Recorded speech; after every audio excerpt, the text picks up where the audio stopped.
I'll start off with just an introduction to the game and to how it's different from Cairn and what the kind of the core mechanics are and what the settings like as it is at the moment. So We Deal in Lead is it's primarily inspired by the Dark Tower Stephen King novel series. So it's post-apocalyptic mix of Western, like Wild West fantasy, sci-fi, horror. So the main thrust is a group of gunslingers who are navigating a broken world, and the core mechanics are built around guns and gunslinging, and what the gunslinger means to this type of world. So the I'm calling it the drifted world. That's the world of Woodeel and Lead. So it's connected to all sorts of worlds through slip doors. So these are magical doors or portals that exist in the world of unknown provenance. Some of them link to other worlds, some of them link to other times, other universes. So those types of doors will appear in gameplay, and people can come in from other worlds, and even characters can appear from other systems. You can have if a character dies in one world or in one system, then they could potentially reappear in We Deal in Lead, because death is but another door. So I thought we'd start with Gunslinger creation, to see what kind of gunslingers you guys are playing. Yeah, let's do it. Cool. I think I'm just gonna roll for everything because why not? Yeah, cool.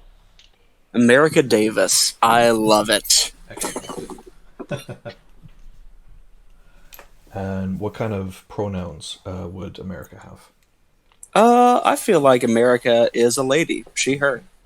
Okay, cool. I'm gonna be I can- Charles. Come on, Brown. Give me Brown. No, okay.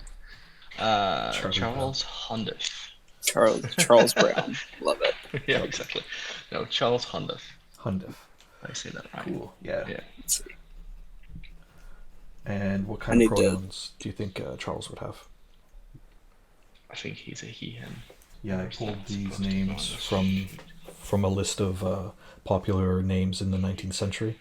First and I like it. Oh. Yeah, keeping with the Western vibe. for sure. Let's see. Okay, so after we do the name, then it's Background. next.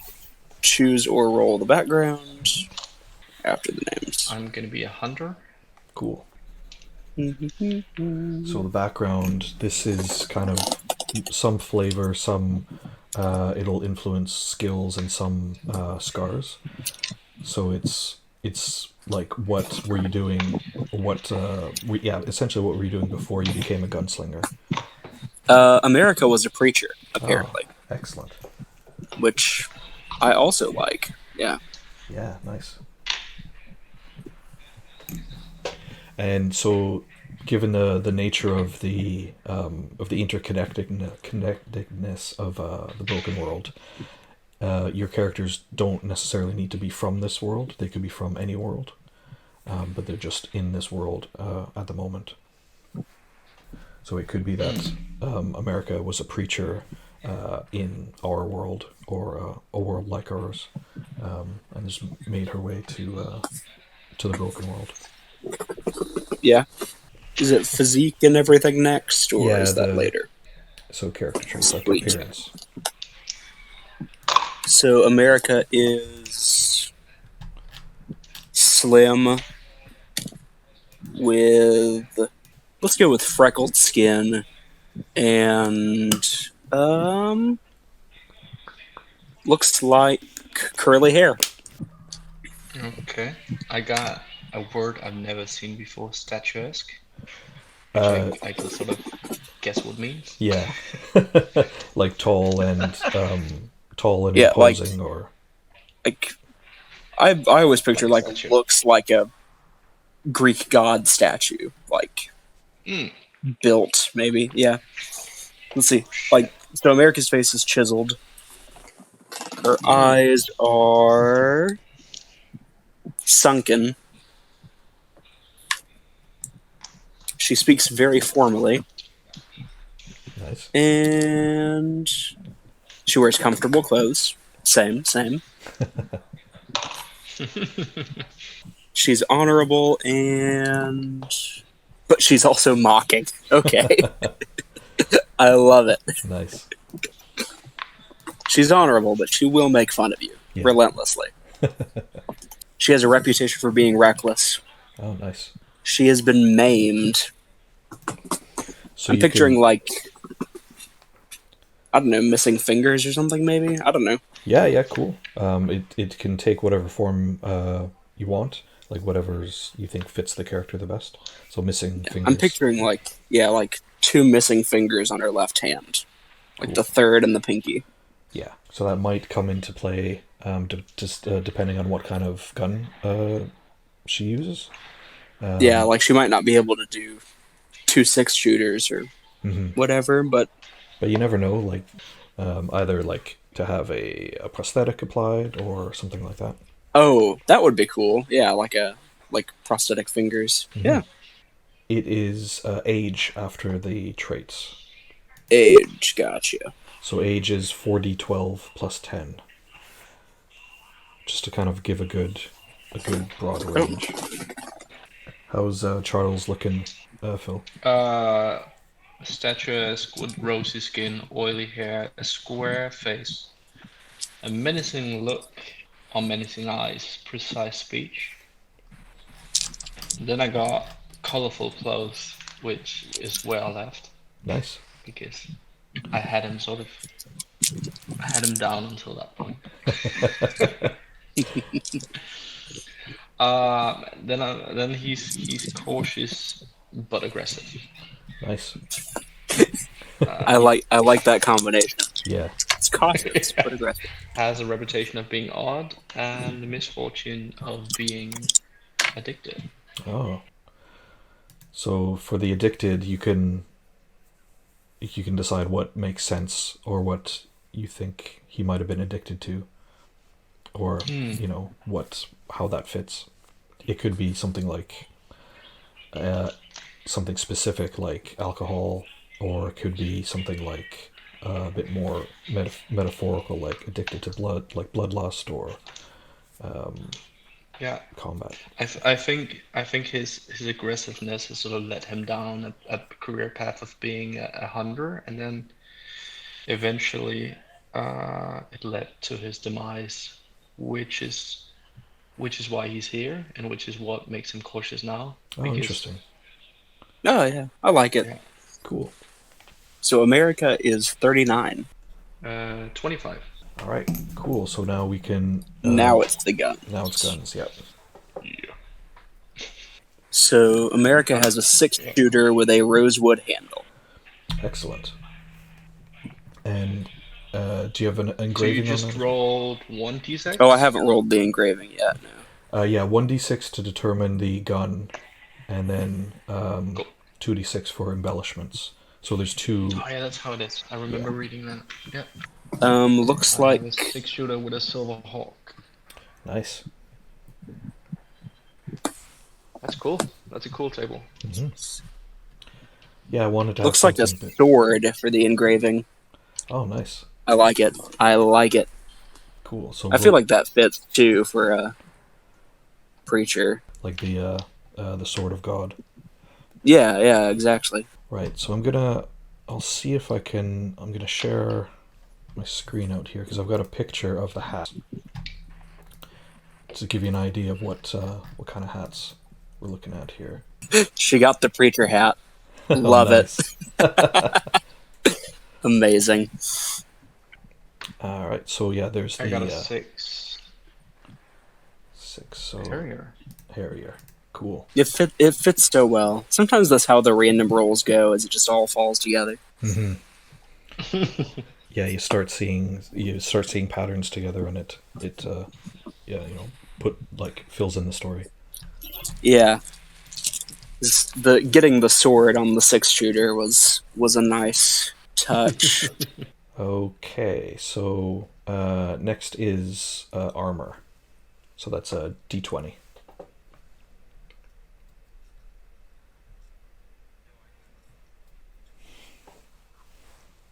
Padded poncho.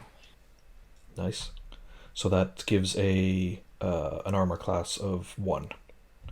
But it's bulky, so it takes up 2 slots. So on the character sheet, the little dots next to the items, that's how many slots it takes up. Tick 1, and then it should automatically increment. Yeah. So I click 2. Yeah. Thick furs. Nice. So that's an armor of 1 as well, but it's just 1 slot for the furs, and it's warm. So if you are in a cold climate, that'll help stave off fatigue. I'm assuming the gun also takes up 1 slot. Yeah. The hat Sweet. doesn't though. Oh, good. Wear as many hats as I want to. The D20 for secondary weapon. That's right. Yeah. I got a dagger. That is a D6, I believe. Yeah. You can also throw it in short range. So I've added range increments to the most recent update, which hasn't gone up yet. So they're close, short, medium, and long, just to kind of abstract it. Okay. And our armor works by damage reduction in this game, right? That's right. So physical attacks, like melee attacks, armor. So your armor will mitigate that. So whatever your armor is, you reduce that from the damage. But when it comes to guns bypass armor. So for you, gotcha. Yeah, for you and for enemies. So if an enemy has a gun, it'll bypass your armor and hit your grit directly. Oh, how much damage does the guns do? So that is D8, and both of the 6-shooters have a capacity of 6, because like lead is the currency, and it's also your ammo capacity or your ammo. So how many inventory slots do you have? So you start with 10. Okay, next is expeditionary gear. So that's another D20. I'll take it. Grease. 17. I got spyglass, I guess, monocular. Yeah. Cool, that's useful. And then we roll for tools and a lasso. I got a lasso for my tool. And then we roll for the trinket, right? Yeah. A compass. So this is a broken compass, or a compass that, because of the nature of the broken world or the drifted world, doesn't point to true north. So it's unreliable. In some areas, it'll lead you to different things. Got a lasso and some face paint. Bonus item, yeah. So it's a D20 to determine what table you roll on for the bonus item. So looks like I'm rolling on the armor or weapon table. I already have armor, so I guess weapon would make the most sense. Chalk. Right, so next is rolling ability scores. And that's 3d6 for each? Yeah, so it's 3d6 down the line, and then you can choose to swap any 2. Oh, gotcha. Yeah, I think Into the Odd that's how that works in Into the Odd, right? Yeah. 5, 6, 7. 7 strength. And then 11 dexterity. And how much willpower?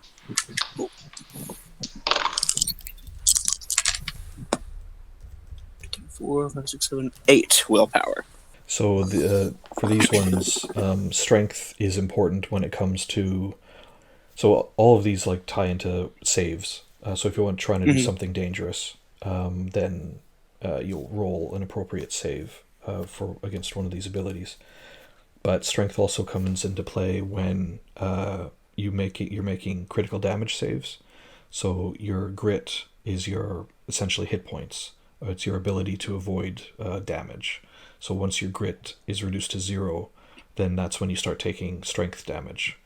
And every time you get hit while your grit is 0, then you need to make a critical damage save with strength.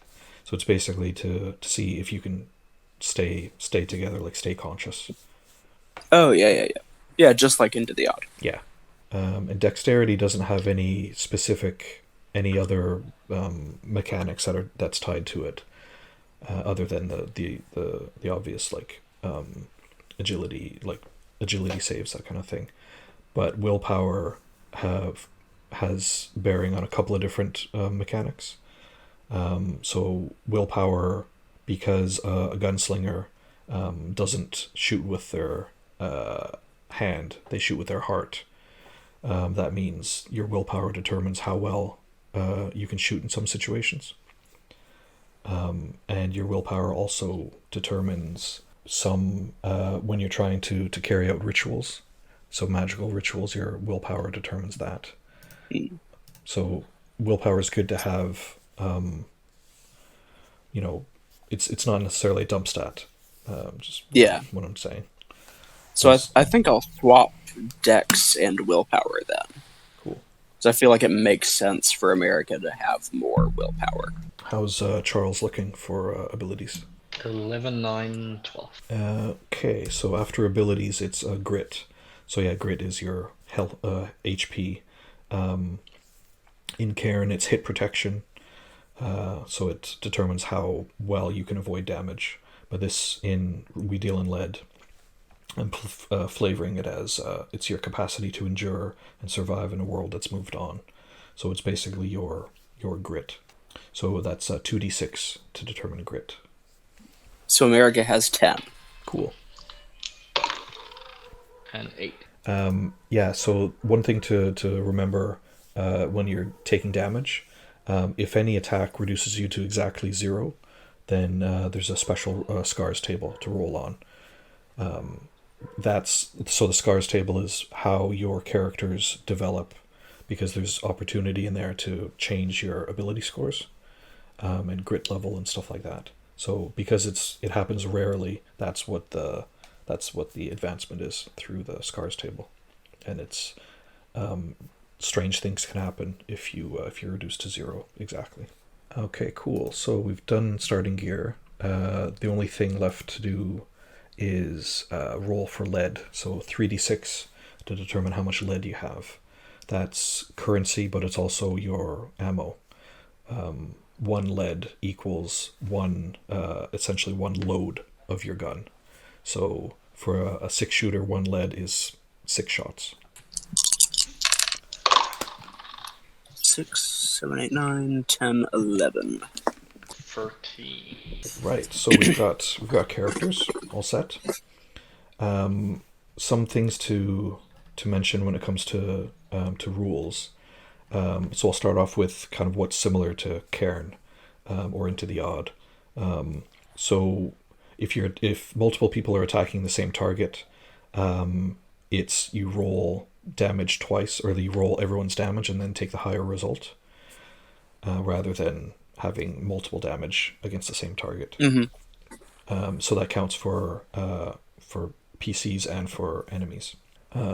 Your attacks, because you're using guns, if you're using like a gun as your primary weapon, that'll affect grit directly on your enemies. If you're using melee weapons, if they have any armor, that'll mitigate the damage. So once you or an enemy is reduced to 0 grit, once you're at 0, any additional damage will hit your strength directly, and you'll need to make a critical damage save. Your grit, you can recover it with essentially a short rest or just a moment to breathe after a fight. So your grit is flexible and it's temporary, but your strength damage will require a lot longer to recover. So your strength is essentially your actual hit points, and grit is a bit more flexible. Meat points versus stamina. Yeah, exactly. Basically. Yeah. So you can after a fight, if you get reduced to 0 or 1 grit, you can take a breather for a moment, assuming you're in a safe place, and then that'll go back to full. But any damage to your abilities takes longer to recover. There's so for guns, there's a shoot table, which determines. So if you're using a gun, So normally any attacks will hit automatically in Cairn and We Deal in Lead. But if you're using a gun, you need to roll on the shoot table to determine if your gun hits and how well it hits. So the shoot table is 2d6. So every time you shoot, roll 2d6 on the shoot table. 2 to 9 hits in varying degrees of success. 10 or 11 is a miss, and 12 is a misfire on your gun. So if you roll a 12, you need to roll on the misfire table, which could be anything from just nothing happens to your gun exploding if the misfire goes bad. One thing we should determine as well is the what I'm calling the errant of the group. So the errant is the lead gunslinger. So normally in the Dark Tower books, if you've read those, Roland is the lead gunslinger. So one member of your order is designated as lead gunslinger or the errant. So as a group, you and the other players should discuss and choose the errant.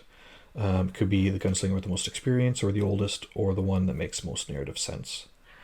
So the errant serves to aim and focus the order, to shepherd the group on their quest. So you can choose to go without an errant if you want, and work as a collective.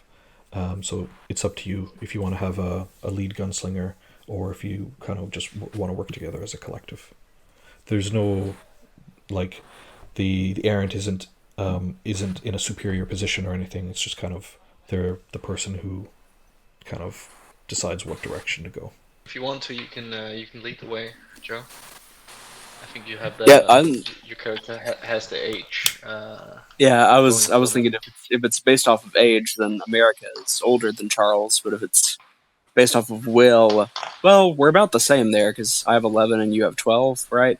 You take Okay. charge. I'm okay with that. Yeah, why not? So there are certain things that can happen that will test the order, the strength of the order, the fellowship of the order. If someone dies, if one of the gunslingers dies, or if they lose their gun, or it gets destroyed, then the lead gunslinger, the errant, will need to make a save to keep the fellowship of the order together. If the order breaks, then everyone is at a penalty on the shoot table. So you get a +2 penalty. So in Cairn and We Deal in Lead, the lower the rolls, the better for the most part. So if you have a +2 penalty, that means you're more likely to have a misfire or to miss your shoot attacks. So there's an order table. If you want to, you can either choose the order name, or you can roll a d20 on the order table to choose the name of the order. These are based on the Major Arcana tarot cards with a Drifted World flavor. I kind of want to see what I roll, and then Okay. if I don't like it, we'll just pick. Yeah, cool. Yeah, go for a d20. 9 is the order of coins. This Yeah, is I'm okay with it if Phil likes it.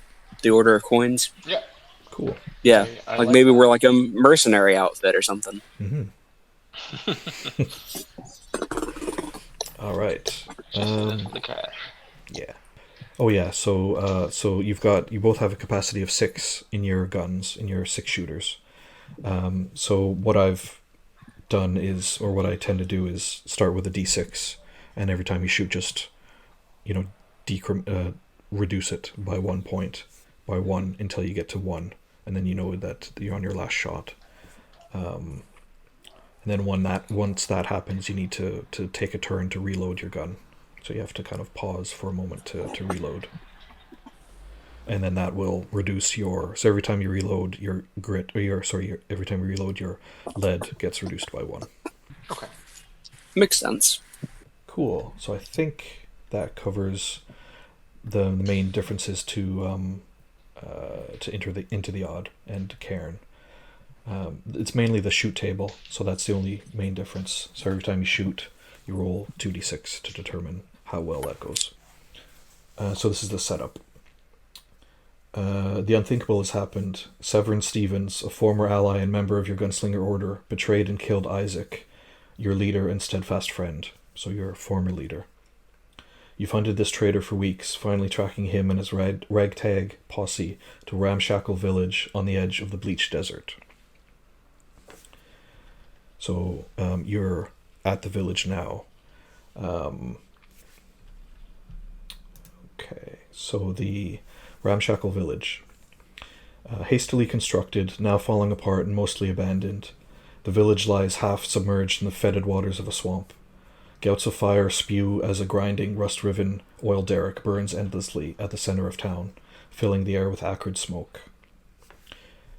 The churning oil derrick screams and grinds as ancient machinery struggles. What buildings remain are rotten and crumbling, though movement is visible in some. There's a shack built on stilts visible at the center of the swamp on the edge of the village. So you're here tracking the man who shot and killed your former leader, and America. You've become the new errant of the group. So you're down 2 members. You're down Severin and Isaac. So you're hunting Severin and Isaac's dead. Gotcha. Yeah. So we've arrived at the village, and there's a shack at the edge of town, right? Yeah. So you're at the beginning of the village. Through the village, there's a swamp sitting on a shack. There's a swamp, and then a shack sits on top of that swamp. Built on stilts. Okay. Is there like a saloon, like just a general meeting type place in the village that we might like see if anybody's seen the guy that we're looking for? Yeah, so there's some rotting buildings around. They're mostly shacks. Some just a rotten wooden frame. There are hunched forms that you can see kind of hiding behind debris. Doesn't look like they're used to outsiders here. Yeah, I think I'm just gonna go into the village and try to find somebody that looks like they might, know what they're doing, looks like they might know what's going on. Mm-hmm. Okay. And Charles, are you following America? Yeah, I'm right behind him. Cool. Her, sorry. Okay, so it gets a little confusing. Yeah. I don't know. America just felt like she was a lady. I don't know. I think that's fair. Yeah. Okay, so as you enter the village, as you pass the oil derrick, and you can kind of breathing in the acrid smoke of it, you see two scruffy forms emerge from one of the buildings. They seem to be shouting, and they're holding cudgels above their heads and pointing at you two, rushing at you in an aggressive manner. I'm just gonna kind of casually expose the facts that I've got a gun and you don't want none of this. So the seeing the gun, that their eyes open wide, and if anything, it seems to spur them on. They're kind of they shout out, "That's them! That's them! They're the gunslingers!" And they're running closer. They see the gun, but they're still coming. Okay, I'm gonna take out my piece of. How far are they? They're kind of medium range away. Like they're maybe 30 feet away, 30 or 40 feet. Okay, so I'm gonna draw a line with the chalk, Yep. and then I'm gonna sort of murmur some weird words as I back off to try to insinuate that I'm sort of casting something. Interesting. Okay. They let me go.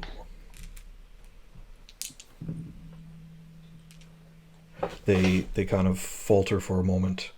The seeing the gun didn't stop them in their tracks, but this kind of show of mysticism or some kind of thing that they don't understand has given them pause. One of them looks at the other, and you can kind of hear whispering between them, like, and one of them makes a sign of the evil eye to ward off evil. Okay. As they do that, I shoot for the other one. Okay. So it would shoot to kill? Yeah. Okay, cool. If you roll, can you roll on your shoot table, please? So 2d6. Yeah, 2d6? Yeah. I don't know, but I found these in the 9. 9. Okay, I should really have this saved, the shoot table, because it's going to come up quite a bit. There we go. Right, so that's a graze. So that's d4 damage instead of your full damage. Okay. 4. 4 damage. Okay. Bugs.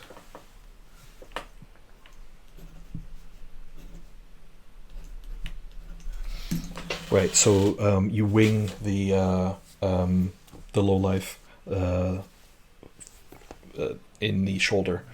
You stagger back. The other one keeps rushing forward. I'm gonna go for that one then. Okay, cool. Roll on your shoot table. 5, so that's hit. That's a hit, yeah. So that's d8 damage. 3. 3. Okay.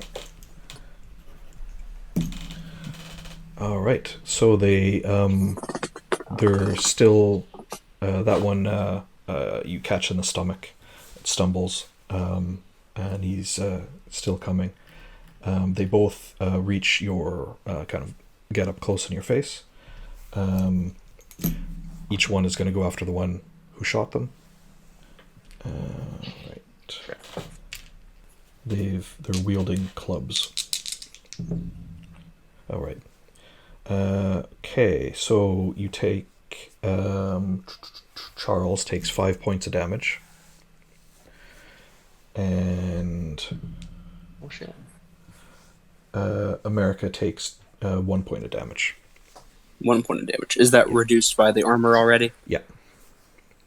Okay, cool. Okay, so that's minus to the grit. Yeah, that's right. Okay. All right. Now back over to All you. right. So there's no So what I do- penalties.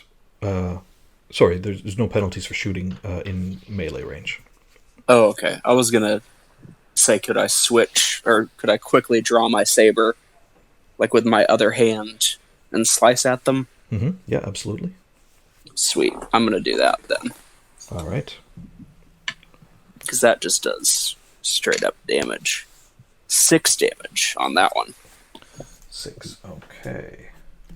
So you slice through the chest, and that's going to force a critical damage save,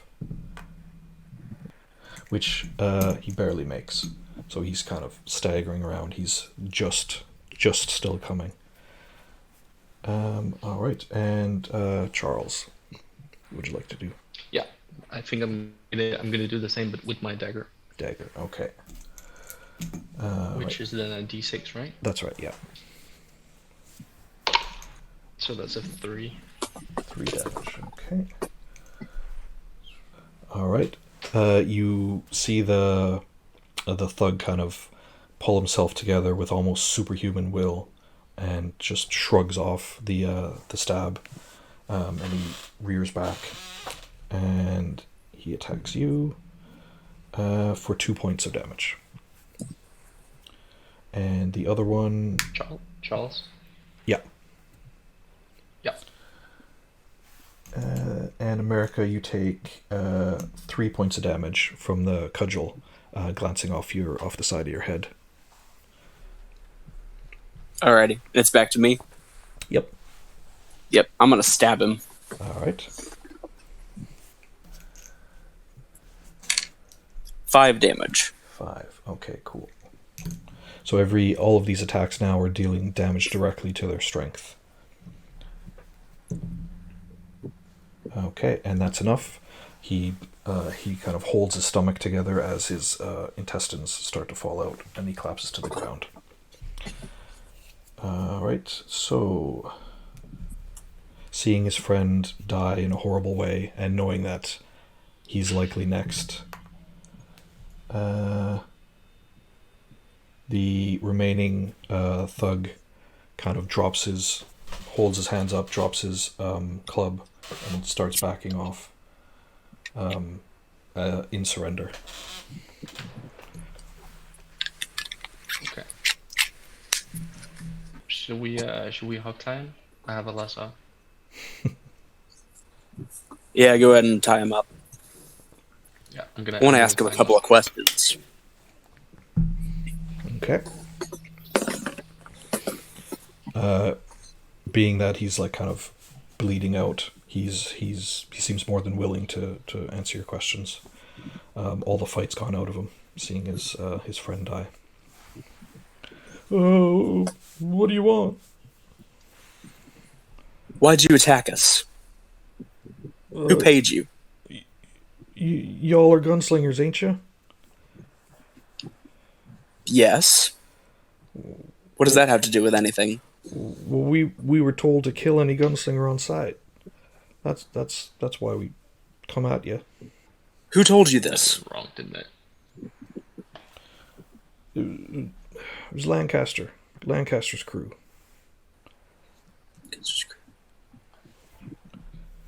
And who are they? Well, Lancaster's only the meanest damn Harrier in this region. So Harrier is a fallen gunslinger, a former gunslinger who's disgraced. Would we know Lancaster? Yeah, you and your order would have had run-ins with them before, especially with Isaac, the former errant, the former leader. So you know that Lancaster's a nasty piece of work. But you also know that Severin doesn't have your former ally, and the one you're hunting doesn't have a lot of love for Lancaster either. So it's kind of an enemy mine situation. There's Lancaster and his crew, and then Severin and his, and then we're kind of caught in the middle. Mm-hmm. Well, with Lancaster threatening you, I can't say as I blame you very much. Yeah, I mean, what would y'all do? I had no choice. Fair enough. So y'all gonna let me go? I don't suppose you know where he's hiding. Oh, you mean the other one, the other gunslinger like you? Yes. Well, you tell you what, you let me go, and I'll tell you where he is. How much he pay? Lancaster promised us 2 lead per each dead gunslinger. I'm gonna go over and search his partner. Okay. So you have the cudgel that he had. There's 1 piece of lead on the dead body as well, or like 1 lead on the dead body. Okay. I'm gonna pick that up. So for the purpose of like ammo, it's just abstracted. So if you have 1 lead, you don't need to convert it or work it in any way. You can just use that to reload your gun, no matter what type of gun you have. Okay. So I can just spend that already for the 2 shots. Or how do you? Yeah. Okay. Yeah. So yeah, if you had 2 shots, you'll have 4 left before you need to spend a lead to reload. Charles, let's let this man go. So I'm gonna untie him, I guess, and see if he'll lead us where we need to go. Yep. He seems amiable. Like his eyes twitching a little bit. So you think that you can't fully trust him, but you trust him enough that he'll do what he says. He kind of walks down the dusty road and points at the shack in the swamp. He's like, there, yeah, they're all holed up there. All that's left, at least. All that's left. Yeah, I guess they had some kind of disagreement. Less for us to clean up. Thank you. Sorry about your friends there. Well, that's a price we pay for the thug life. He kind of looks at you warily and then starts backing away and like making sure that you're not like ready to shoot him. So he's just kind of like shuffling backwards. Do you? Hey, Gligović. I sort of point to him, trying to squeeze the last bit out of him before he runs off. Maybe it's too late. No, he's still. Yeah, he kind of turns back. What do you want? Gligović. I'm gonna hold my hand out. He digs in his pocket and he kind of like reluctantly hands it over. Man, y'all ain't nothing but highway robbers. Then he screws You off. alive, right? I'm gonna throw it to Joe, to America. Just catch it and put it in my satchel. So I have one more lead now. Yep. All right. Sweet. Okay, so he's pointed you towards the shack in the middle of the swamp. Yeah. I'm gonna go over to the dead body and like put a finger, get some blood on it, and sort of draw lines under my eyes, and then take the face paint and sort of draw. So I have like two colors. Nice. In what looks like a weird sort of tribal thing. So There's a mysterious side to Charles that no one really truly understands. Absolutely, and you'll be familiar, like you'll be aware that that blood magic is powerful, and spoken of in hushed tones in the drifted world. Okay, yeah. So you've got there's a few kind of decrepit buildings in the village. There's the oil derrick, and then there's the swamp. With the shack in the center of it. That's kind of at the edge of the village. What do you want to do? Let's see. So the rest of Severin's crew are in the shack. Presumably, yeah. They haven't. No one else has come out of the buildings, and from what the thug said, it sounds like everyone's in that shack. Well, we basically have two options. We could go in guns blazing. Or we could wait until, like, nightfall maybe and try to sneak in there and ambush him. Charles could use short break. Yes. Did you say short break? Just because I can heal a little bit. Yeah. Couldn't I? Yeah. You guys are out of combat now, so you can just all your grit will come back automatically. Oh, sweet. Yeah, it's easy to take damage, but it's also easy to kind of recover it. So your two options were to go in guns blazing or to wait until nightfall and have a more softly approach. Is that right? Yeah, that's kind of what I was thinking would be the two main ways of getting him. I'm thinking we could wait till nightfall and then sneak in while they're sleeping, get the drop on him. So you're far enough away from the shack that they likely wouldn't have heard the gunshots at the beginning of the fight. So you can you have every belief that you'll be able to go in without having been noticed already. So if you want to, sweet. Yeah. So you guys want to wait till nightfall and kind of go in softly? Yeah. Okay. I think that's a good idea. So the how much grit does one get back? Sorry, from a short rest.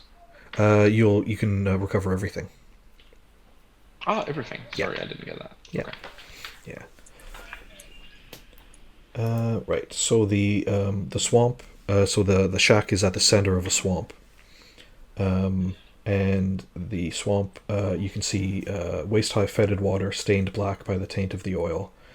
The surface is mostly still, save for a herd of grotesque beasts that send ripples as they drink from the black water. A shack sits at the center, raised on stilts. So the shack is sits about 8 feet off the surface of the swamp on heavy stilts. And the herd of beasts that you see they appear to be, you're familiar with this type of creature in the drifted world. They're essentially mutated cattle. They're only good for, like, there's only some meat that you can get from them. The rest is tainted, so they're not a viable food source. But they tend to be everywhere. Are they dangerous? No, they're not. Are they strong? So like an ox or... Yeah, similar to an ox or a bull. America. Perhaps we could knock down with lasso and beast. Oh yeah, yeah. We could try that. So Round up some of the cattle. Yeah. Get them to spook them. Get them to pull the struts out from underneath the shack. Yeah. Cool. Good plan. So, as you're kind of looking at the cows and formulating like a plan of attack, you see a squat, heavily armored, spiked creature, somewhere between a lobster and a crab, emerge from the waters of the black swamp, kind of in the distance behind the shack. So it emerges and it slashes at a cow, one of the mutated cows, with an enormous pincer, killing it, and then drags it back under the water and out of sight. Maybe we tie a lasso to that beast. Stronger. Yes. If we can keep from getting snipped in half first. Yeah, maybe dangerous. Would we be able to do what we're wanting to do without attracting the attention of the giant crab monster? You can try. When the monstrosity emerged, it looked like it was responding to ripples in the swamp from the cow, like from the cattle. Oh, well, I do have another idea. Yes. So my idea is, what if we light the shack on fire? And then they all come out, running into the swamp to get away. And then the giant crab thing, snip, snip, chop, chop, bite, bite. And whoever the crab doesn't get, we can get. What do you think? Sounds good to me. Yeah. Where do you get fire? We got torches, don't we? Yeah, you guys do have torches as part of your standard Gunslinger equipment. What does the roof of the hut look like? Is it like a thatched roof, or? Yeah, so it's pretty rickety. The shack itself. Since you're looking at it, you can see that there's a platform that can be raised or lowered to allow access to the shack. At the moment, it's raised, so there'd be no way of kind of normally getting onto the shack. But it's old, kind of half rotten wood. The door has been reinforced and the windows have been boarded over, so it looks like it has seen recent use, like compared to the other buildings in the village. But yeah, the roof is just standard wood. It's damp because it's in the middle of a swamp, but you'd be able to set it on fire with a torch. Sweet. Yeah, let's do it. Let's light it on fire. Just chuck a torch up there and watch it burn. I like it. So you throw the torch onto the shack. It's no problem to do that. It kind of sputters, hits the top of the roof, sputters, then slowly flame starts to trickle out of it, and it grows. So you've managed to set it alight. It takes probably about 5 or 10 minutes, and kind of slowly, like spreading across, because it's damp wood, but it is still catching on fire and spreading. And you can hear shouts from inside the shack. One shout is kind of high pitched, like, "Oh, what the? What? Shack's on fire! Shack's on fire!" And then another voice that's more guttural and beast-like almost. What the hell? Do something. You gotta put out the fire. Go out there. So you you hear some boards being pulled aside from the reinforced door, and you see it swing open, and a woman comes running out with a bucket of water, and starts throwing it onto the roof of the fire, or the roof to put out the fire. Is she armed? She's got a machete tucked into her belt. She's wearing bloodstained clothing, and she looks human, but no, you can't see any firearms. Is the machete bloodstained too? It is, yeah. Okay, so she's been chopping somebody up with a machete. Or something. Yeah, somebody or something. So she's not making much of a dent in the fire. She ducks back in to get more water, but you can hear shouts from inside, and apparently they don't have that much water inside the shack. Do we recognize the gruff voice? You've had run-ins with you don't know if it's the same voice specifically, but you know of unsavory types that hang around, that do odd jobs for like crime bosses, and some of them are not quite human.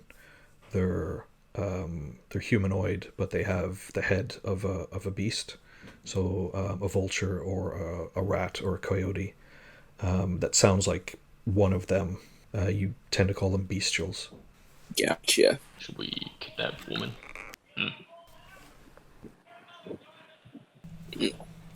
Woman hasn't attacked us yet.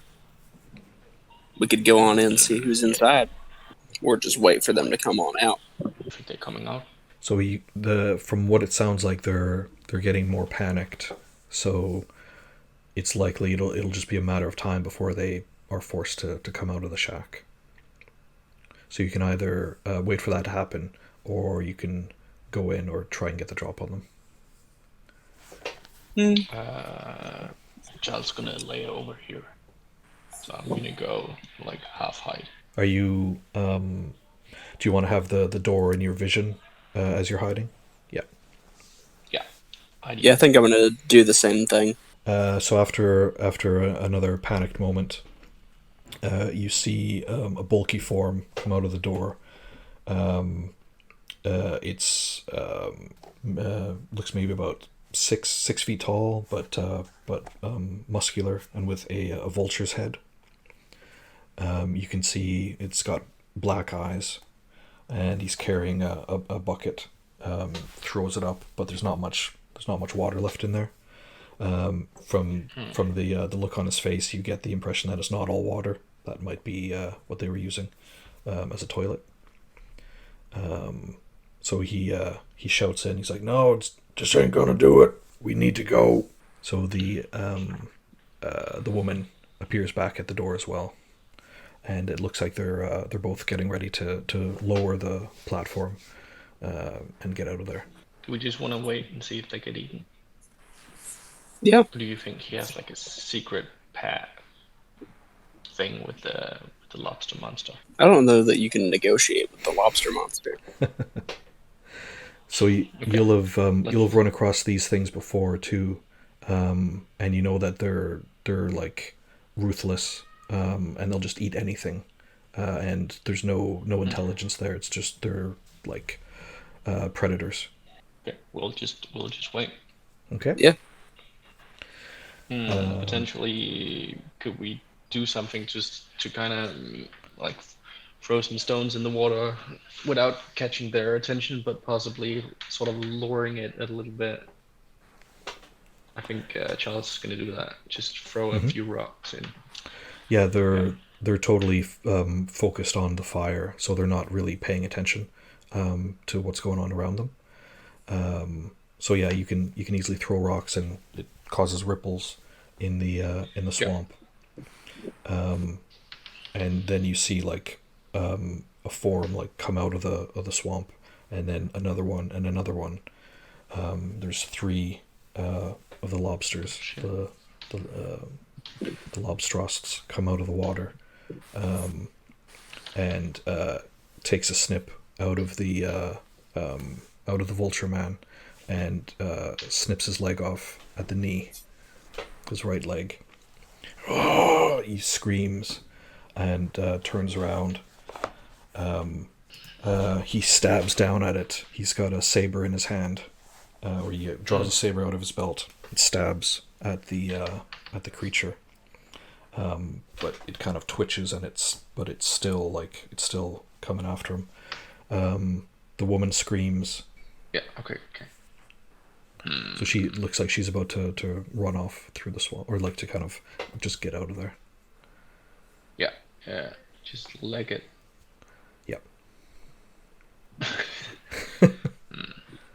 What do you want to do? We could last hour. We Right? could. Yeah. Absolutely. I mean, there's that, or there's sort of coming in hot right now, as though we have nothing to do with it, and then just saving their ass. But I mean, lassoing her is also a good option. Yeah, so you can. So the 2 options are lassoing her, or kind of just walking up and being like, "Oh, hey guys, what are you doing?" Like helping them out in that situation. Is that what you were? Yeah, that was my thought. Yeah. Yeah. I think the vulture man's pretty much gonna be dead, right? Yeah, it was a serious wound. And yeah, Okay, let's lasso her then. Yeah. Okay. So America's Yeah, gonna that's take about- out our last one. Just Oh, you have one too? Cool. yeah. We both have lassos. Nice. Great. Yeah, you can. You don't need to roll for it. You're familiar enough with the lasso that you can easily sling it around her and kind of tighten it up. Yeah. She yells in surprise, as she wasn't expecting this, because she's dealing with the fire and the lobster monsters. She kind of looks over at you, and she yells out, "It's them! It's them! They're here! They're here for him!" And you can see the vulture man kind of like, he doesn't know what's going on. Like he's surrounded by lobsters and the fire, and hearing his partner screeching in his ear. I'm gonna attempt to shoot to kill him, to just leave him relieve him of his miseries. Okay. You won't need to roll for this, because he's Okay. he's totally out of it. Like he's half dead already from the attack. So you can just shoot him, put him out of his misery. So he slumps to the ground, and the gun echoes around the swamp. You hear from inside the shack. You hear a voice cough weakly, and shout out, "Gunslingers in here." You recognize the voice of Severin, your former ally. Great. Sounds like the time has come. Yeah, I'm gonna walk into the shack. So so what do you want to do with the woman who's lassoed? I think we're just gonna throw her far enough that the crab sort of goes towards her. Okay. So we can enter the hut. So the fire is spreading too, just so you know. So you won't have a lot of time in the shack. but you can absolutely go in without having to worry about the fire immediately. But it will kind of eventually, pose more of a problem. So are we untying the lady and sending her off into the swamp? Oh yeah, because you want the lasso back. Yeah. I'm assuming we're just might as well just untie her if she's not gonna try to machete us to death or whatever. It looks like all fight is like she's lost all fight, so her main focus now is just to run and get out of there. Okay. Yeah, so I'm just gonna untie her and go. Yeah, I'm gonna take the machete. Okay. Yeah, she before you untie her. She hands it over, almost like Okay. like she doesn't know what's going on. She just wants to run. She's in flight mode. Just chuck the machete in the swamp. You don't need it. How much is it? It's D6. Okay. Then I'm just gonna lick the blade and then throw it. All right.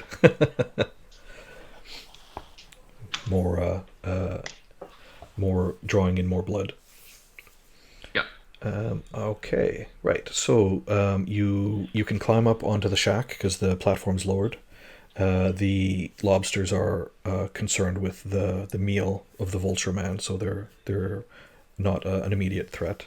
And the woman is just running off through the village. She's kind of disappearing out of sight. So the shack is open and available if you want to enter it. Let's go on in. Get this confrontation done. Right. So you see remnants of broken down furniture scattered around a dark and dingy room, filled with the pungent smell of farts and filth, cheap liquor and blood.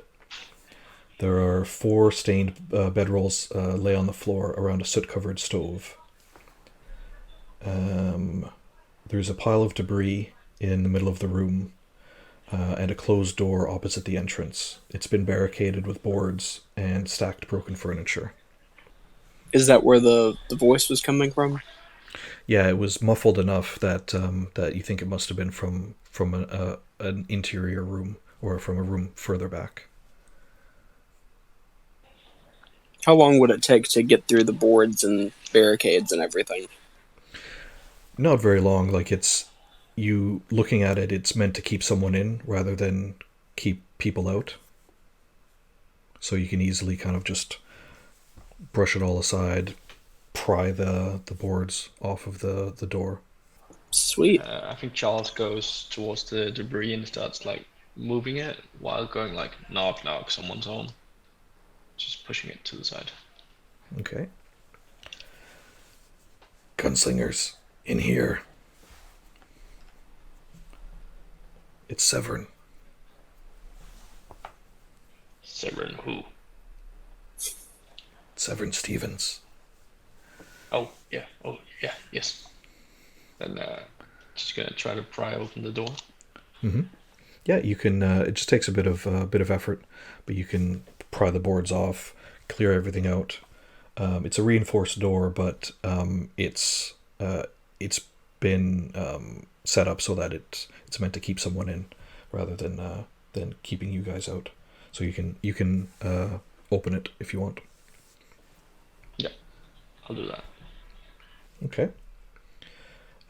So the back room, dark and dingy as well, with the acrid smell of rot heavy in the air.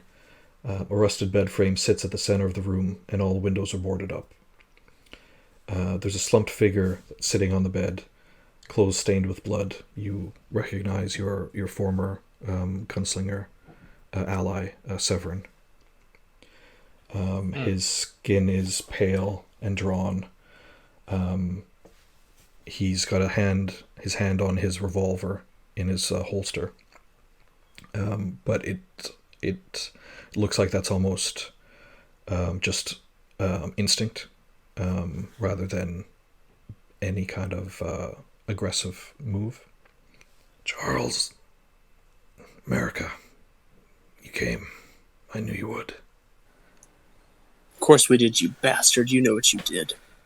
Yeah, It had to be done. He left me no choice. Explain yourself before I put a bullet between your eyes. Well, you remember I was hunting the man that killed my pa? I remember. Well, I found him. And told Isaac that I was going to kill him. I've been searching for him for 20 years. I couldn't let that go. Couldn't let him go. Isaac said no. That we had to focus on the order. And well, I had to make the choice. And I did.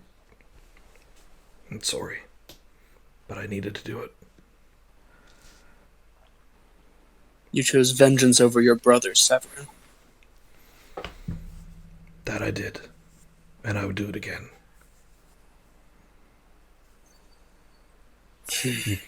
You can see he's got a bullet wound in his stomach.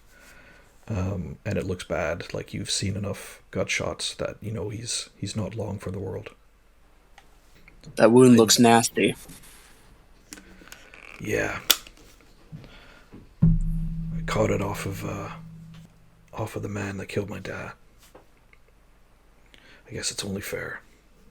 I popped him, he popped me. Sometimes that's how it goes. Yep. It's the life of the gunslinger. Well, as much as I can't forgive what you did, you don't deserve to die like this. Thought you'd say that. You know what I want. I want to go out like a gunslinger. One last duel for old time's sake. You know it. Do like the Wild West, high noon, and then just... So there's a mechanic for a gunslinger duel. Okay, so both sides will make a will save. The victor shoots, like whoever makes the save gets the shot off. If both make the save, then the gunslinger with the lowest roll, because it's roll under, with the lowest roll wins. If both sides fail to save, then neither shot hits. So in this situation, because you're in such close proximity, there's no chance of missing. But if both sides fail in this situation, you'll both get hit. Okay, cool. All right. So if you want to make your will save. Yep. So I got a 7, so I passed the will save. Okay. So Severin rolled a 1. Of course he did. So in this situation, that means that you need to make a critical damage save. You need to make a strength save. Okay. Let me see what my strength is. 7. Okay. Oof. 15. I failed that critical damage save. Okay, his shot rings out. He's got a revolver. So not it's not a gunslinger's weapon. It's just a simple gun, not an artifact gun. But it's still enough. The bullet rips through your shoulder, nicks your lungs. You kind of collapse in a heap. You're still alive, but without help, you'll die within the hour. Severin tips his hat, turns to you, Charles, and says, "Do what you need to do." Okay, I'm gonna hold my hand out, and then I'm gonna attempt to either duel him or just shoot him. Yeah, you can just shoot him. Like he just wanted the one duel, so he's yeah. Okay. Yeah. So Just yeah. gonna shoot him then. Cool. You know how to shoot him. Like you can deliver the least amount of pain and the quickest death. And so he kind of collapses on the ground. All right. So America, you're dying out essentially. So Charles, you can attend to America, and since you're not in combat, you're available. You can stop her from dying. But America, you'll need serious rest to recuperate from this. I think I'm gonna go search the body first. Mm-hmm. So yeah, you Seems see like a Charles thing to do. Yeah, absolutely. You see the revolver that Severin was carrying. It's a a cheap, ugly gun compared to your 6-shooters, but it's still a gun. He's got 3 shots left in it, and he's got 2 pieces of lead in his pockets. Okay, gonna take the lead and pocket the gun as well. Mm-hmm. So now the fire is burning overhead. You can start feeling the heat as it starts burning through the wood. Just gonna rip some of his shirt off and just tie it around the wound on America. Mm-hmm. And then I'm gonna carry her out. Okay. So as you're leaving, you can see across the swamp, the fire's burning behind you. You're carrying America out of the burning shack. You see 3 figures standing at the edge of the swamp. By the posture of the middle one, you can tell instantly that it's a gunslinger or a harrier. And there are two figures with her as well. You recognize her from descriptions that it's Lancaster, the harrier that had sent those men to kill you in the swamp or in the village. Mm. So she, you can see her, like, she clearly sees you, and is like watching you pull America out of the shack. I look towards her like 1 second, and then I just carry on my business. So as to say, like, we will meet later, but not right now. She's holding a scattergun, so a shotgun, in her hands, and she lifts it up. No, y'all are coming with me, and my fella's here. We need help for her, or she die. Well, you're gonna die too, so dead or alive, you're coming with me. Sure. Yeah, So I don't think we have much of a choice here. Because I'm down for the count. So the 2 men that she has with her, you recognize they're similar to the Vulture Man, in that they're not quite human, that their faces are warped and disfigured. It looks like they're wearing a mask, but it's not. It doesn't fit their face correctly. It doesn't, like, their face doesn't fit their skull properly. And they're kind of just like cackling. So the fire's burning in the shack behind you, and so you're still, at the moment, you're kind of outside the shack on the platform, and you can see that they're on the opposite side. Yeah, they're on the opposite side of the swamp, or like they're on the edge of the swamp near the village. Okay, I'm gonna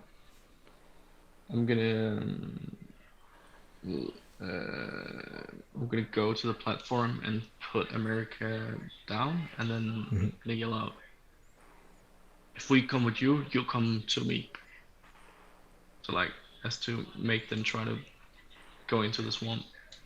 Okay. And hopefully lure some of the crab monsters. Okay. She kind of she like hoists the shotgun, the scattergun, onto her shoulder, and motions her two minions to go ahead. So they rush in. They're carrying clubs like the other guys were, and they just kind of they just run into the swamp like kicking up the swamp and like the water as they run in. So yeah, they it doesn't take them very long to get to you, and they kind of like sneer and snarl at you, and you can see the water at your feet is starting to ripple and sending out ripples throughout the rest of the swamp. I think I'm gonna try to push one of them, see if I can get him to trip, Okay. and then if I can make it, I'm gonna try to attack the other one with my dagger. If I can't, it's also okay. Okay. Yeah, you can. You can attempt. You can push him, no problem. He's unsteady in the swamp. So you push him down, and you pull out your dagger and attack the other one. Maybe I just push both of them. Okay. So just like push him back like that. Yeah. Yeah. Okay.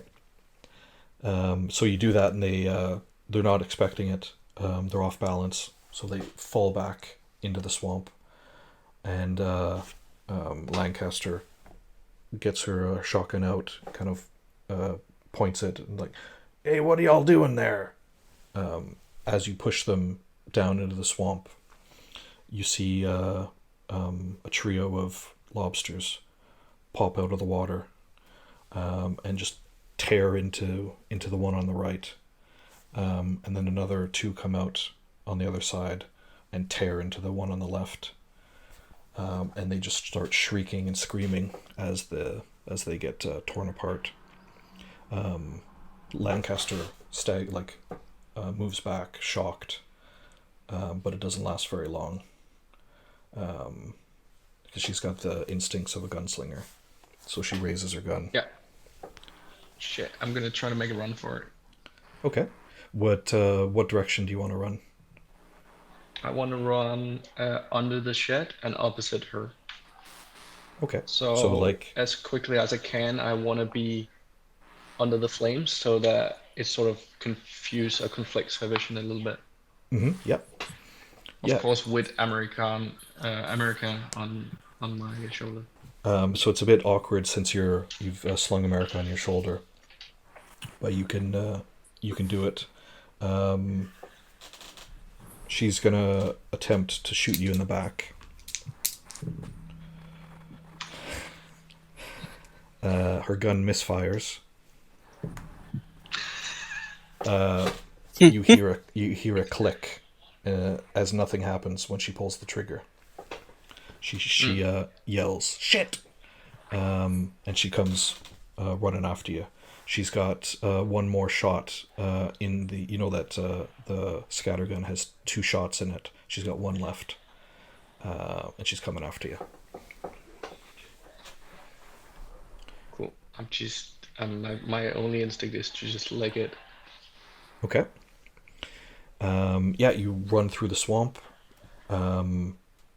Lancaster gets under the shack, and she, as you kind of run through the swamp, you send ripples throughout, and you see movement from different areas, like deeper into the swamp. Lancaster clocks that, and stops at the shack. She saw what happened with the lobsters.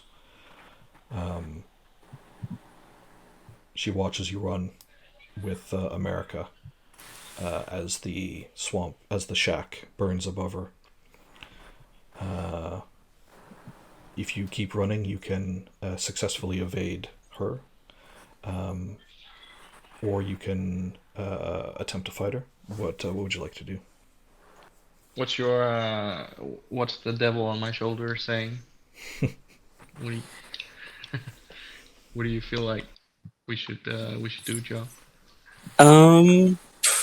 Well, if we keep running, we might get eaten by lobsters. But if we go back, she'll probably kill you and then kill me. Yeah. So, feel like we're kind of stuck between a rock and a hard place. Can we outrun the lobsters, or are they like fast as all get out? Well, you're about halfway through the swamp now, so it's not a massive swamp. So if you keep going, you'll the swamp leads into a desert. So you can keep going and kind of successfully evade the lobsters, and you'd probably be able to lose her in the desert. Oh, sweet! Let's do that then. All right. So wounded, half dead, with a successful hunt against Severn, but run across Lancaster. Escaped with your lives, but dealt a heavy blow to her as well, in her minions, and escaping her grasp. So you've successfully navigated the playtest adventure, and yeah, congratulations. Sweet. All right. Yay. Yeah, all right. Thanks both. Good luck with Jolly Cooperation, Joe. Thank you. Yeah, I'm working on the joking name that will probably end up being the real name is Poison Swamp Edition. Excellent. Yeah, that's a great name for it. Yeah, because Miyazaki loves his poison swamps. And Phil, good luck on your Wild West Morkborg hack. I have like 10 projects before that. I'm working on a 20-room dungeon at the moment. Nice. Oh, nice. All right. Good luck, guys.